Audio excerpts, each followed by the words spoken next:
As the world is evolving and changing, I think the way we work with leaders and with culture and organisations needs to change as well. The relevance for adaptive cultures work is significant because the nature of the challenges that organisations are facing are significant and in some respects are uncharted territory. So if we look at the amount of complexity that we're facing into, in my mind traditional models don't land or work well.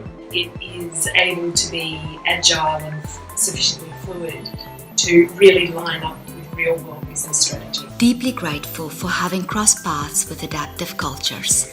Alison and Andrew's work have profoundly changed the way we think about organisational culture and adaptive leadership today. So the day or the week after I left the accreditation workshop, I was actually able to take a number of processes and initiatives into an offsite that I was doing with the finance leadership team, and it was remarkable to see how they responded to that. So it really shifted the dynamic of the conversation and made it a much more broad and conscious conversation.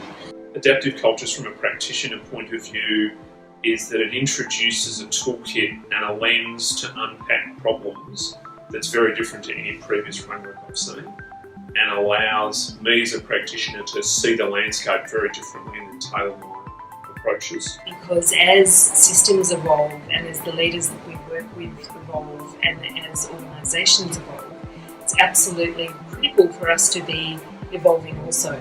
Otherwise what we have to offer becomes less and less relevant, and we Produces a way of working and thinking that is not the typical, is not the normal, and sets you up for difference in the future.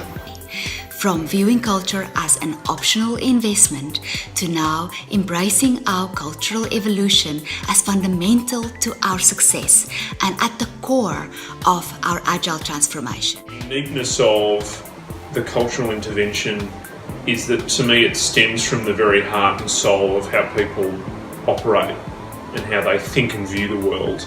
And so rather than a culture framework that feels really HR-y, this one goes to the heart and soul of why people are how they are and how we can then connect and work with them.